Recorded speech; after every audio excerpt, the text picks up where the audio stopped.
صل على سيدنا محمد النبي الأمي وعلى آله.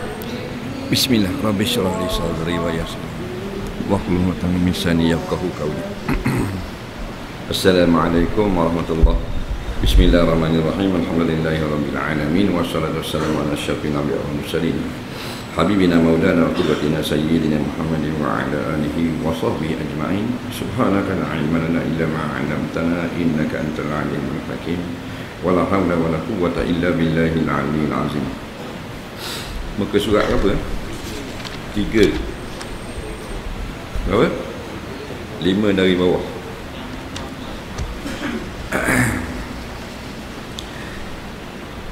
Qala al-mu'allif rahimahullahu ta'ala wa nafa'ana wa iyyakum bi'ulumihi fid dharain amin ya rabbal alamin.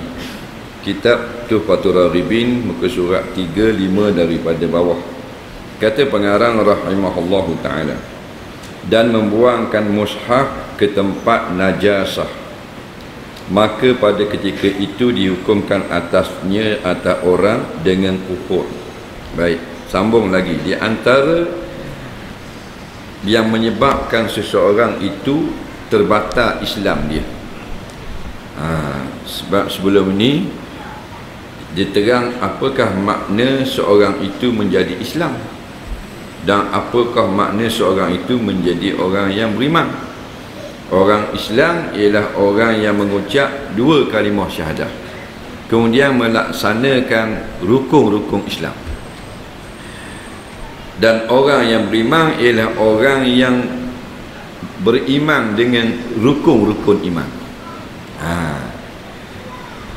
Kita tak boleh nak kata dia jadi kafir ke murtad ke, tak boleh. Melainkan dia melakukan perbuatan yang menyebabkan dia itu jatuh kafir, baru boleh kita kata orang ini menjadi kafir. Jadi asal tak boleh.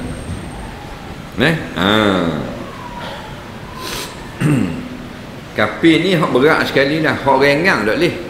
Kita tengok ada orang, tak boleh tengok orang ni duk minum air kedai kampung kita, orang pasik kot. Dah leh. Dah boleh faham pasik gitu. Faham?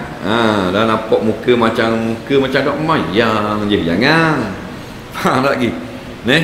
Fasik tu ringan, nak kira orang beriman yang melakukan dosa. Kafir ni berat sangat, hak berat sekali dah. Fasik tak boleh kata. Dia kena ada bukti. Dan bila ada bukti pun kita kata tu mestilah ada tujuan yang betul. Tujuan dia kata dia fasik. Dia ada tujuan pula. Macam kita nak cerita keburukan orang, kalau dibenarkan syarak boleh. Kalau tak ada tujuan yang dibenarkan syarak, haram, dipanggil ngopak. Tapi kalau harus pada syarak, boleh. Sebab apa mu cerita keburukan dia? Supaya mu tidak percaya ke dia. Sebab dia tipu banyak dah kampung-kampung lain, jual tanah, ambil deposit RM10,000 bawa lagi. Jadi kita kenal dah, kita pun cerita, boleh. Ada tujuan tu. Jadi kalau melakukan perbuatan yang mengkafirkan, baru boleh kita kata jadi kafir. Sebab tu nak kata jadi kafir, mesti tahu sebab apa. Nampak? Dan sebab tu bukan kita sendiri letak, mesti berdasarkan ilmu. Batal dah untuk iman ni, batal dah. Dia kata batal dah mayang untuk iman ni. Sebab apa mu kata batal? Dalil ni aku tengok macam berangin kain dia kat punggung ni. Bila berangin gitu, boleh jadi ketuk, boleh jadi tak ketuk. Faham lagi? Tak boleh kata, tak boleh kata. Faham lagi? Malaikat kita semayang, kita sujud belakang dia. Kita betul-betul punggung dia atas kepala kita, bunyi. Faham tak? Sampai gegar serembang kita. Tu lain. Tak ada orang mayang 2 orang dengan dia. Dia antaranya ambil mushaf, lepas dalam tempat najasah. Najasah ni tempat yang najis, dan termasuk yang najis tempat kotor. Ni Quran ni penyung lepas atau siapa jadi kafir. Ni Quran ni teruk lalakang penyung nak marah sangat. Nak marah sangat Quran kata riba tu haram, penyung lepas lalakang jadi kafir on the spot. Tak payah daftar masuk Kristian, tak payah. Faham? Dia bukan kena daftar tu pengesahan je. Nak macam orang bayar ketuk kena daftar dulu baru sah ketuk. Faham lagi? Tak payah bok tu pakai batal. Dah kalau tak sengaja dia ingat ke buku tu, buku cerita. Dia pun lepas tu siapa? Tengok Quran. Dia pun dia ambil semula. Wajib kena ambil mula. Faham lagi? Sebab dia lepas tadi tidak sengaja. Yang kata jadi kafir sengeleng. Nak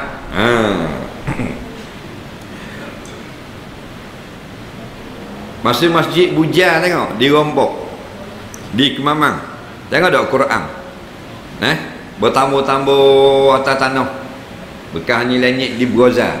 Faham? Jadi orang yang terlibat yang tahu dah Quran dia teruskan juga penghinaan itu, semua jadi kafir.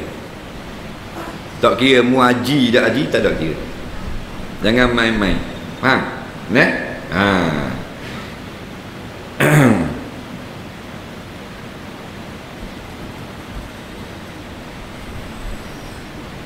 Dan tiadalah diperlakukan atasnya atas orang itu segala hukum Islam yang tersebut itu. Jadi bila melakukan perbuatan yang menyebabkan Islam dia sudah batal, tak boleh dilakukan perkara-perkara itu. Apa perkara-perkara itu? Dia nak jadi imam semayang, tak sah ikut. Nampak? Tak sah dah ikut. Kita tak ngaji. Kita bahan-bahan dihukum. Nak, apa tak sah ikut imam ni? Dia parti lain. Tak boleh kata. Faham? Yang boleh kata tak sah ikut itu bila dia itu jadi kafir. Faham lagi? Jadi parti lain. Parti lain dengar tak dia pegangan dia. Buat ni. Faham? Kau dengar di mulut lain. Tu imam tu kata dah boleh buat undang-undang uduk ni pesen lama, kuno, baru jadi kafir. Faham lagi? Jadi hati-hati. Tak kira parti mana pun. Kalimah kupur dia gitu. Bukan kata bila orang-orang hebat-hebat kata kalimah kupur, tak kupur. Orang miskin kata kalimah kupur. Orang makmum kena ketuk sekali pek tu batal dah. Tok imam kalau balik Mesir kena 50 tik ketuk baru batal. Orang ramai dak sutis orang pek batal, mok batal, pek batal, pek 3 kali batal. Faham lagi? Tak ada kira apa-apa. Gitu juga dengan Islam. Bapa pun kata tok imam tu tak boleh ikut. Pasal dia kata hukum potong tangan tu zalim. Mendengar dia kira, dengar.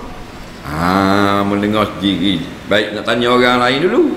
Kata Imam Syafi'i, sekurang-kurangnya 5 orang yang mendengar, maka jadilah perkara itu mutawatir. Faham? Lain pada Imam Syafi'i syarat banyak lagi. Sikit sekali Imam Syafi'i 5 orang padang tu.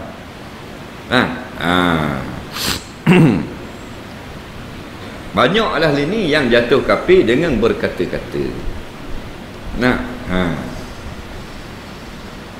Dia kata gurau je, gurau pun jadi kafir. 5 perkara, ulang balik, 5 perkara sungguh pun jadi, gurau pun jadi. Yang pertama nikah, yang kedua cerai, yang ketiga rojak, yang keempat merdeka hamba, yang kelima kalimah kafir. Berlakon je dalam filem tu sembah tawakal, jadi kafir dah. Faham? Dalam lakonan jadi kafir dah. Bila dah jatuh jadi kafir, faham? Maka tak boleh buat. Antaranya jadi imam tak sah. Lagi berkahwin dengan dia tak boleh, tak sah. Dah kalau kahwin dah, maka terbatal pernikahan. Batal nikah. Lagi tidak makan saka. Lagi kalau dia sembelih ayam jadi bangkai, walaupun serbang besar koloh surah. Sebab sudah murtad. Na'udzubillah. Hati-hati ya.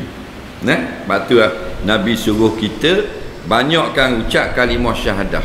Takut-takut ada kita tak sedar berkata perkataan yang membatalkan akidah kita. Nampak? Nabi kata jaddidu imanakum, selalulah baharukan iman kamu.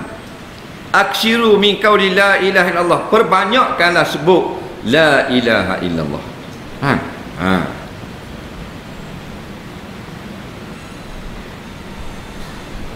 Inilah kau, iaitu pegangan pendapat yang mu'tamad, yang dijadikan sebagai pegangan pada hakikat iman. Adapun dalil yang menunjukkan atas bahawanya iman itu tasdik di dalam hati, bukan ikrar dengan lidah, maka itu beberapa ayat Quran seperti firman Allah Ta'ala, ulaika kataba fi qulubihim al-iman, artinya mereka itulah yang disuratkan Allah dalam hati mereka itu akan iman.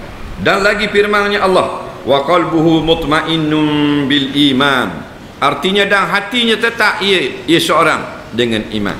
Dan firman-Nya lagi, walamma yadkhulul imanu fi qulubikum, artinya kala masuk iman di dalam hati kamu. Ini dalil bahawasanya iman itu sebenarnya di dalam hati.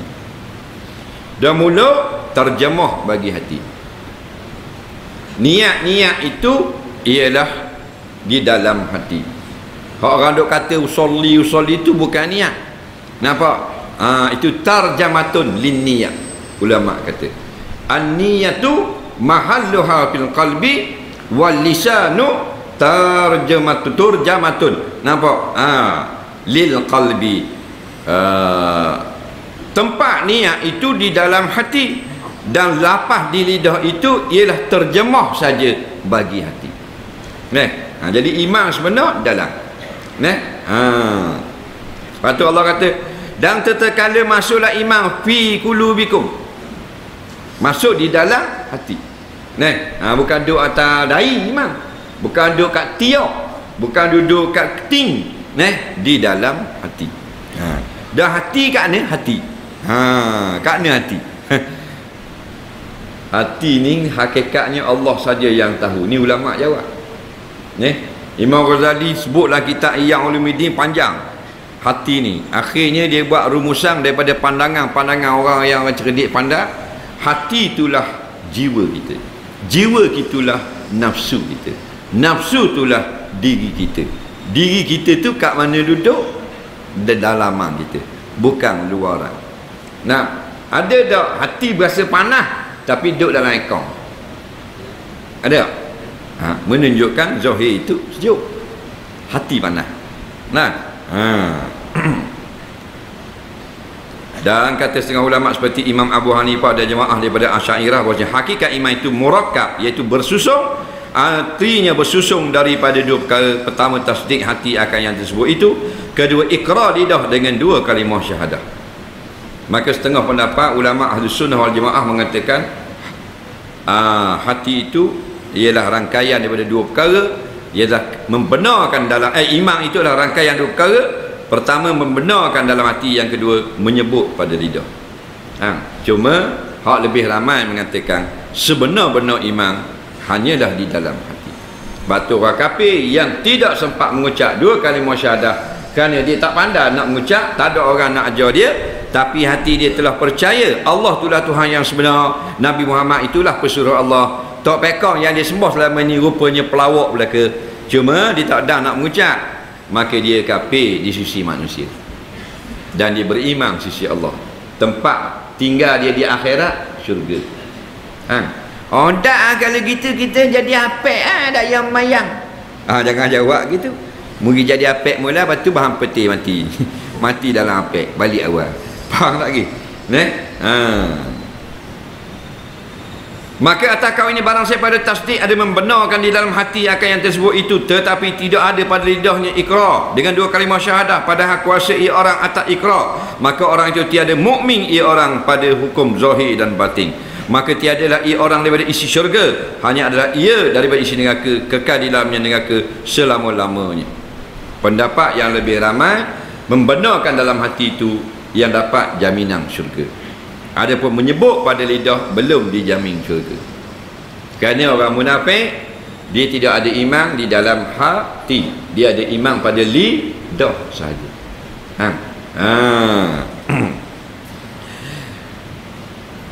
Dan kalau orang tu dia nak mati tak boleh ngucap, tak boleh ngucap bukan makna masuk neraka. Ada orang dia buat cakap kalau tak boleh ngucap ahli neraka tu.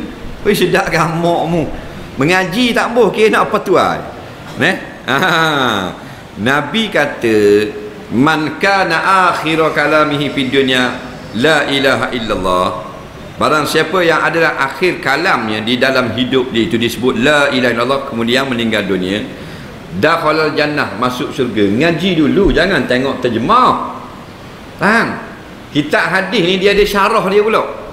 Nah, dia mari pula hadis-hadis yang satu bab dengan dia untuk tengok maknanya biasa Kita tengok terjemah tu, jumpa dah lali. Jumpa dah. Tengok dah hadis ni dalam Facebook. Nampak? Bahasa agak ada erti sepatah harang. Dia kira waktu ambil hukum diri dah. Tu bukan hadis pada, tu terjemah. Hadis ni hak bahasa Arab. Faham lagi? Hak barang siapa tu bukan hadis, tu terjemah Melayu. Hadis tu man kana akhiru kalamihi. Hak tu hadis. Kena ngaji dulu. Mang tu benda makna. Nampak? Kana tu mencari pae. Mana pae bagi kana? Ising dia mana? Barulah betul ni ulama-ulama susun takut canggah. Maksud dia orang beriman yang mati lalu dia menyebut la ilaha illallah sebelum matinya, maka dia dapat masuk syurga akhirnya, sekalipun dia itu diazab di dalam neraka dengan sebab dosanya lebih banyak daripada pahala. Kita salah faham, kita terjemah sendiri, tafsir sendiri. Orang yang boleh mengucap senang hati masuk syurga terus. Sedap agama. Faham? Bukan. Makna itu dalil akhirnya dia masuk syurga. Faham lagi? Dan kalau dia tak ada dosa dia lebih sikit, memang beres lalulah. Sebab dosa ni ditimbang di akhirat, dia tidak bayar. Kita tidak diazab dengan sebab dosa yang jumlah dosa yang kita buat. Tak. Kita diazab dengan sebab jumlah dosa yang lebih berat daripada jumlah pahala. Faham baik itu? Faham tak? Kita tidak diazab dengan sebab bilangan dosa yang kita buat. Nampak? Kadar kita diseksa kalau masuk neraka ialah kadar bilangan dosa yang lebih daripada pahala. Tak faham lagi? Kita tunjuk sekali lagi faham kali ni. Contoh ditimbang di akhirat kayak gini. Kalau kira kilo lah. Faham tak? Timbang dosa 1000 kilo. 1000 kilo je dosa. Timbang pula pahala 990 kilo. Dosa 1000 kilo, pahala 990 kilo. Berat dosa, berat pahala? Soalan mudah. Berat dah? Berapa lebih dosa? 10. Maka dia azab bukan dengan kadar 1000 kilo. Kita dapat seksa dengan kadar 10 hak lebih itu. Faham lagi? Kadar tu saja. Dan kalau lebih pahala pula, timbang dosa 1000, timbang pahala pula 1010. Contoh. Maka berat pahala ke berat dosa? Berat pahala. Maka bila berat pahala, dosa hak 1000 tadi tidak dia ambil kira. Sebab apa? Sebab mata nimbang dia bukan cacing, neraca dia lebih daripada hak bahagian mata dosa. Dalil wa amma man sakulat mawazinuhu fahuwa fi 'aisyatir radiyah. Tu dalil dia. Siapa yang ditimbang kayak gini pahala dengan dosa, berat belah pahala Kata ulama tafsir, walaupun berat pahala sikit je daripada dosa, masuk syurga. Walaupun dosa dia sebesar 7 gunung Everest, tetapi dia punya pahala 8 gunung Everest. Faham lagi? 7 gunung dosa tak ada. Masalahnya kita siapa di sini yang memang pahala dia memang lebih daripada dosa. Acik bangun. Faham tak? Bangun bodoh. Nampak tak? Jadi kita nak juga syurga Allah walaupun kita layak masuk neraka. Nak syurga Allah juga. Dengan amal kita, dengan rahmat Allah, dengan kasih sayang Allah. Nak dapat kasih sayang Allah, kasihkan makhluk. Kasih makhluk, dapat kasih sayang Allah. Betul tak? Dan ayam masuklah pagar katak, lepas tu tak dapat kasih sayang Allah. Ayam masuklah pagar, berapa katak? Dia lagi berok lagi. Kaki dia berok atas mi tangga. Dah kalau dia berok, mu basuh. Tu panggil tolong. Ayam tolong berok, mu tolong basuh.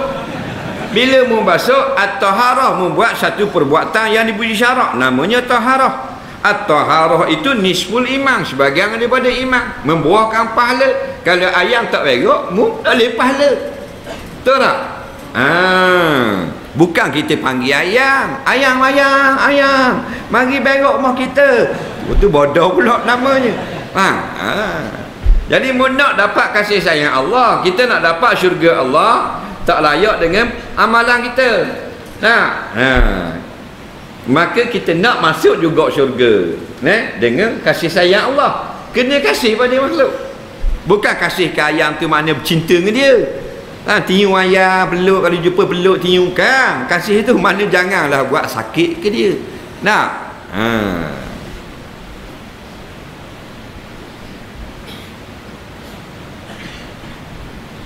Maka tiadalah ia daripada ahli syurga dan dia kekal dalam neraka selama-lama. Na'udzubillah. Inilah kaum yang kedua daripada dua kaum yang masyhur daripada hakikat iman. Maka atas dua kaum ini adalah amal soleh itu jadi syarat sempurna iman jua, bukan rukun iman. Jadi beramal bukanlah hakikat iman. Dia kesempurnaan bagi iman. Sebab iman saja tanpa amal, jadilah tanah yang tidak berpohong. Jadi amalan bukanlah maknanya sebagai bayaran bagi syurga. Cuma Allah bayar dengan sebab keikhlasan kita beramal, Allah bayar syurga. Kalau Allah nak bayar dengan grade semayang kita, tak dapat rasa syurga. Pasal syurga bukan macam istana. Tanah tak pakai rawa. Faham tak? Syurga ni kalau nak kira dengan amal kita, tak boleh nak bayar. Nak beli kereta Lamborghini Aventador, faham? Harga 2.6 juta sebutir. Nak lagi? Bawa PT 20,000. Anggarannya. Nampak tak? Jadi orang beri tau. Tak boleh. 20,000 dia kata no. Viva. Nampak tak? Kedai bawah kata. Faham? Ni abang tidur, tak ada titih, abang tidur. Faham tak? Ambak ada orang gitu kan. Jadi kita dengan semayang kita, dengan zikrullah kita, dengan tasbih kita, boleh beli syurga Allah. Bukan nak dapat istana raja. Istana raja tak apalah, cak ayam tak pakai. Kata-kata tu panggil pekor mokbang, orang panggil.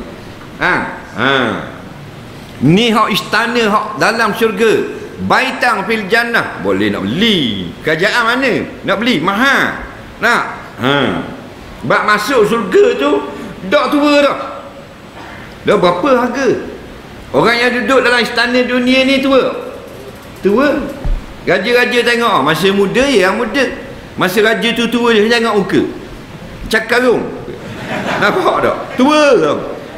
Makna istana dia itu bernilai rendah. Istana yang Allah sediakan nanti memang mahal sungguh. Siapa masuk tidak tua. abada, selama-lama. Obat nak suruh dak nampak tua ni, orang sanggup habis piti beribu, betul tak? Tengok nak orang puan umur masuk 30-an, habis obat ai cari. Lambat tu beg ai hilang, nak lesek bawah mata tak boleh nampak kedut. Faham tak? Kedut semacam. Nak?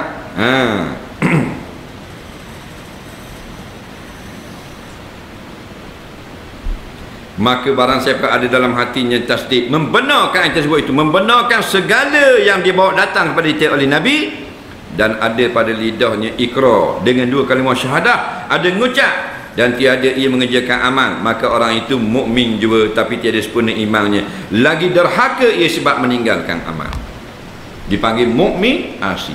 Orang yang tak semayang mukmin asi, dengan syarat dia beriktikad semayang itu memang wajib, dia tak buat kerana malas dia saja.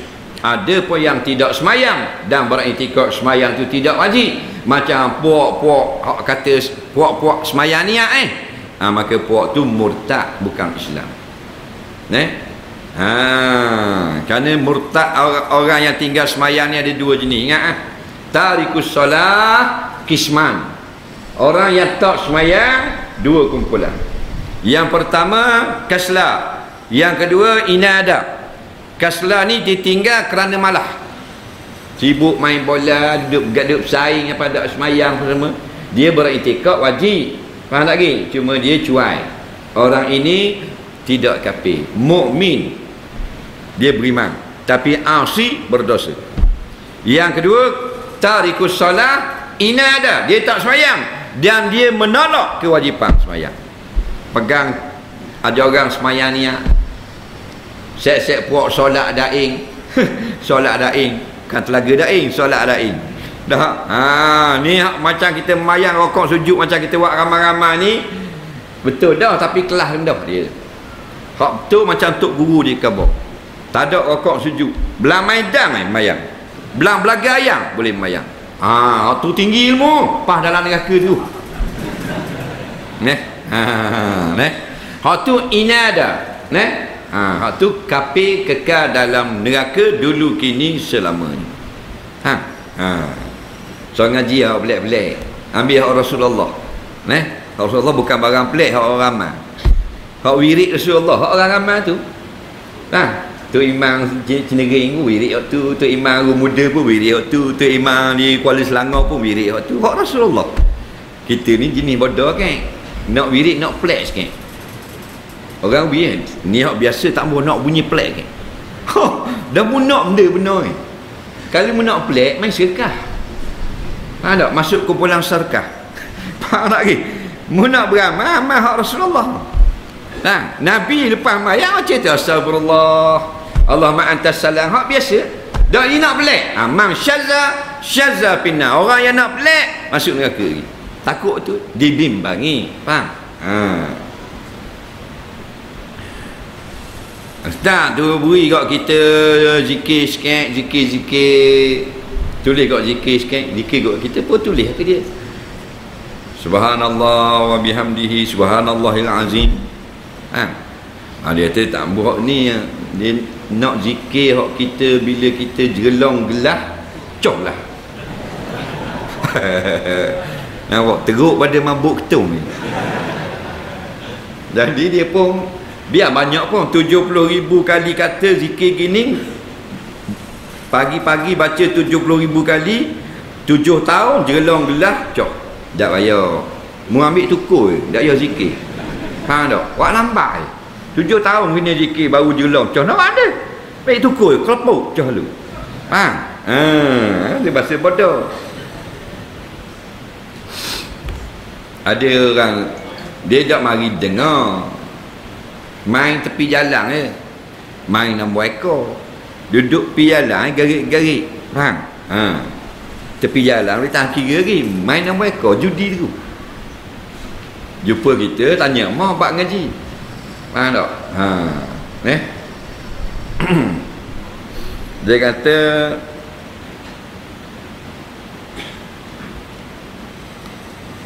kalau ustaz baca kitab Durun Nafi, kita nak pergi ngaji. Nak baca kitab hakikat tasawuf baru nak pergi ngaji. Mana duk ngajar kitab-kitab biasa gini tak pergi. Faham? Main mereka lu.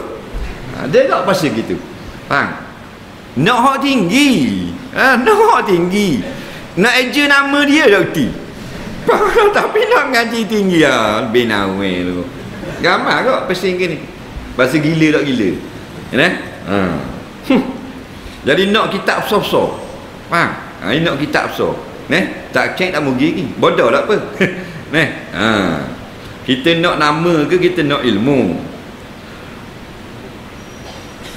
Dan jika dikerjakannya amal soleh maka jadilah sempurna imannya. Tetapi jikalau ia mengerjakan pekerjaan yang mengkafirkan seperti sujud bagi berhala dengan ikhtiarnya, jadi kafir. Berhala jangan gurau. Takut dia gurau-gurau terlampau nak gurau sangat. Jadi bagi gurau ni biar ada sempadan. Dia jalan lalu kok biga rumah Cina tengok ada tok ekor. Dia nak suruh kawan-kawan dia suka dia pergi sembah. Nak digambil ayah awak itu. Jadi kafir. Tu nak gurau boleh ngaji lu. Nak main bola ngaji lu.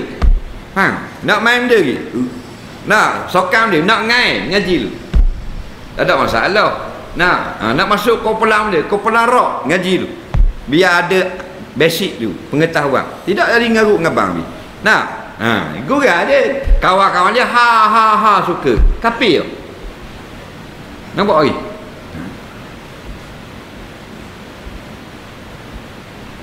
Atau mengata kalimah kufur. Atau barang sebagainya daripada perkara yang mengkafirkan yang lagi akan datang kenyataan. Nampak tak? Tuhan ni zalim, jadi kafir. Tuhan ni tidak mampu mengkabulkan doa kita semua. Kalau tidak, lama dah Tuhan perkenan. Dia nak kenal tu, jadi kafir. Tuhan ni lemah, batu dia nak tolong orang Islam sekarang kena tindak, jadi kafir. Dia ingat Tuhan tu tok dia ni. Lebih kurang cakap. Dan orang ni pasal apa? Pasal tidak kenal. Bila tidak kenal, maka dia akan berkata ngaruk ngabang ni. Tak takut sikit pun. Orang kenal takut. Betul tak? Innama yakhsyallaha min ibadihil ulama. Orang-orang yang takut kepada Allah, takut nak ngaji dengan Allah, takut nak memperlekehkan Allah, takut nak mempersendakan hukum Allah, ialah hamba-hambanya yang kenal.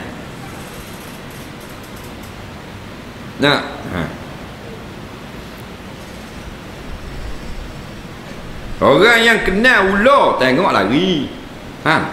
Nampak bodoh rapok kali. Tengok sembang atas gerai. Petang lah bawah pokok. Tok Imam, Tok Bilal, Tok Siok, JKK 4 orang. Nampak tak? Berebak jatuh ular daripada atas pokok. Ular biasa je tedung sela. Tak besar ni ada besar ha. Nampak? Adakah duduk saja kita Tok Imam? Kain cabut lari, pungi saja lari. Dah ambil dah kain. Anak turun. Ular. Pasal apa? Pasal kenal. Dia kenal. Orang tak kenal tak ada apa-apa. Budak-budak tak kenal. Umur setahun setengah baru-baru pandai berlari. Tengok ular pegang. Balik awal. Gitu. Lepas tu dia orang sebut gini. Undang-undang Allah tak layak lah, tak sesuai di Malaysia lah. Pasal dia tak kenal. Tak kenal pasal tak ngaji. Duduk penting ke akademik tu saja. Akademik ni untuk kecemerlangan di dalam dunia. Kini akidah bukan barang dunia, barang akhirat, barang mahal.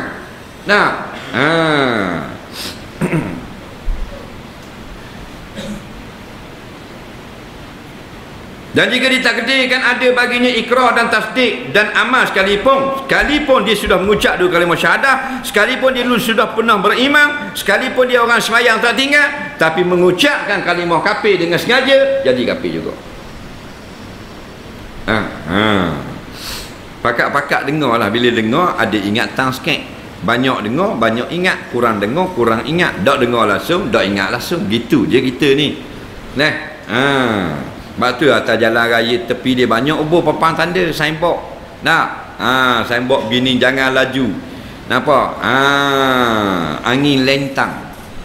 Nak, dia jangan perlahankan kenderaan anda, angin lentang. Nak, ada apa pula angin lentang ni? Tak, sini. Dia berhenti kereta hitam. Bodoh tu. Nak tengok angin lentang. Orang waktu supaya mu tidak kemalangan. Nak, awas jalan licin. Kalau orang cerdik, mana perlahan. Awas jalan licin. Saya tulislah perlahankan kenderaan anda, kerana laju ketika jalan licin itu berbahaya. Di panjang pula nak tulis. Kadang-kadang tak payah tulis, ibu gambar tengkorak. Orang faham tak? Maknanya kawasan kemalangan. Orang cerdik. Orang bodoh, kubur. Tu gambar korok kubur tuk. Dari kerana bahasa syarak menjadikan ia akan pekerjaan sebut itu alamat takzib, alamat mendustakan. Jadi siapa yang mengucap kalimah kafir, siapa yang mempersendakan hukum Allah, siapa yang mempermainkan hukum Allah, siapa yang buat perbuatan-perbuatan yang menjadikan dia itu batal Islam, walaupun dulu dia sudah mengucap, walaupun dulu dia sudah beriman, walaupun dia sudah beramal soleh, walaupun dia haji 40 kali dah dalam hidup dia, perbuatan atau kalimah-kalimah kafir itu menunjukkan, menjadi bukti bahawa 3 perkara yang lepas tu adalah dia permainkan atau dia lebong saja. Kalau dia tak lebong, kalau dia tak tipu dengan berimannya, dia tak akan kata kalimah ini. Artinya tanda mendustakan Nabi pada tiap-tiap barang yang datang ia barang dengan dia dengan datang ia Nabi dengan dia dengan barang daripada agama Allah Rabbi. Orang yang kata hukum Islam tak molek, orang ini mendustakan Rasulullah. Orang yang kata hukum Islam tak sesuai dijalankan di Malaysia, orang ini sudah mempelawakkan Rasulullah. Automatik. Maka mendustakan Nabi patak neraka. Tak ada kira mu Pertuan Agong, mu Sultan, mu Pemasuri, tak ada kira. Pasal bumi ni bukan hak kerajaan Malaysia, bukan hak Amerika, hak Allah Ta'ala. Walain tak usah cakap banyak. Kena taat Quran dengan hadis. Undang-undang lain cak ayam belaka, rendah bawah. Hak tinggi al-Islam ya'lu wala yu'la alaih. Islam tinggi, habis tinggi belaka. Kena hormat belaka kalau bab Islam. Peraturan tinggi. Tak boleh mahkamah sibik tinggi pada mahkamah syariah. Sesak namanya. Pasal apa? Pasal rumah kita buat peraturan. Betul tak? Ke jiran kita buat peraturan. Boleh tak? Rumah kita, jiran kita buat peraturan. Kita setuju tak? Setuju tak? Tak, rumah kita kan? Rumah dia buat peraturan. Nampak? Kita beli kain, milik kita kain tu. Kita nak pergi potong, kau anda kita nak buat baju benda apa? Baju Cina, baju India, baju Arab, baju Melayu. Mari orang sebelah, saya tak kenal awak baju Melayu kan? Buat baju Jawa.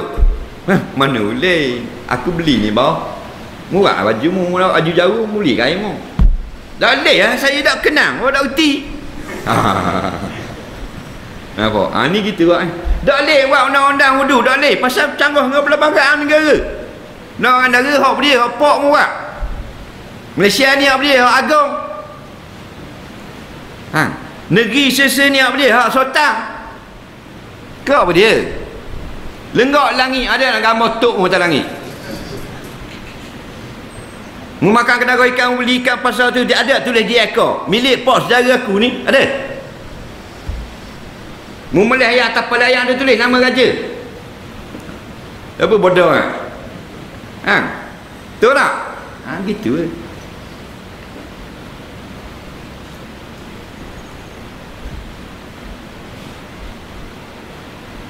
dia tengok ngajar marah lalu mudah. Ada pula kalau mu nak kaya hal lain, tapi mu kata hukum Allah tak sesuai. Tak sesuai, dia tupang bumi Allah, napas udara Allah wi pinjang, nyawa Tuhan wi pinjang. Faham lagi? Patu hukum Allah tak sesuai. Yen dah deh foto pada ya. Gila babi. Dah sedar gila-gila lah Tuhan wi pinjam ikan makan, Tuhan wi pinjam ayam wi makan, Tuhan wi tumbuh pokok padi wi jadi berah, Tuhan wi pinjam udara boleh napas, Tuhan wi hujan pula jadi rezeki. Dah sesuai. La ilaha illallah. Mu siapa? Yang kata comel ni hukum Allah, nabi-nabi dan para rasul. Mereka yang kata yang paling comel undang-undang Quran dan hadis. Betul tak? Undang-undang Allah yang comel sekali. Orang lain tak comel. Yang kita pula kata tak comel, tak sesuai. Orang comel kata boleh, mu muka uduh kata tak boleh. Cuma banding mu yang kata undang-undang Allah tak sesuai dengan muka Nabi Yusuf.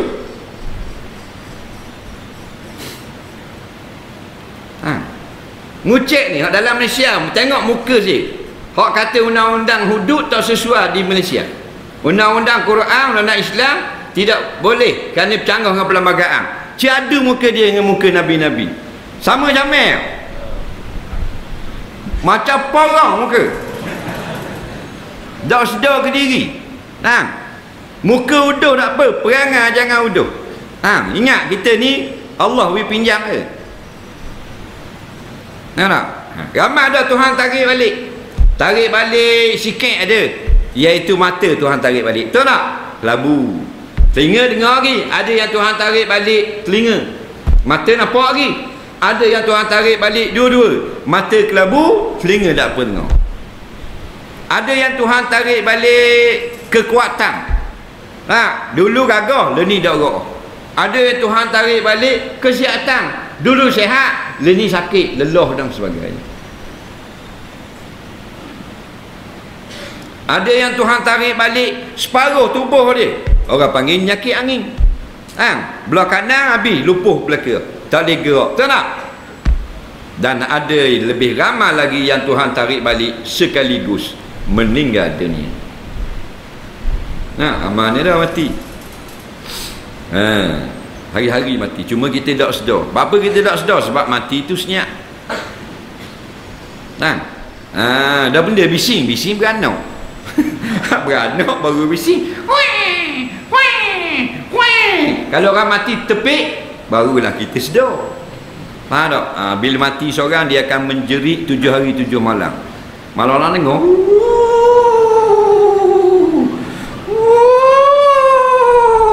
7 hari 7 malam seorang mati. Baru kita takut mo. Faham? Senyap kan mati? Kan mati senyap. Bila senyap, buat pergi kubur pun senyap tak? Senyap. Beng jenazah dengan ambulans bawa orang nak beranak, mana bising? Ambulans apa ada belanggar? Ambulans apa? Oh, beranak. Bini dia. Ini Tok Imam lah. Beranak pula. Dalam duk wirid. Nampak tak? Dah kalau ni ben jenazah bunyi tak? Tak bunyi. Dah malam kita berhenti tapi light, ben bawa mayat nak tahu kubur, duduk belah kita tak sedar. Faham lagi? Tak usah kata kita kapur lain buat lagi suku hak baru hidup belah kita berhenti sebelah, dia berhenti sebelah. Faham tak? Tidak ada. Dia berhenti belah. Kita dah kata lagu dah ada. Jalan-jalan semua belah banyak. Nolak sedar. Ada tak orang sedar? Dah tulis bank jenazah kan, kenderaan jenazah tu tulis Jawi kan. Sekolah harga. Bank sekolah harga. Kepala otak mu sekolah harga. Asal tulis Jawi sekolah harga.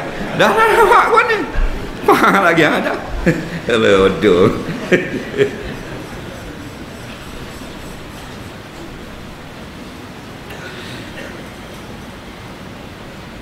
Tetapi jika diketahui bahawa sujudnya itu tiada kerana membesarkan dia, wallahu a'lam, bertiga tu.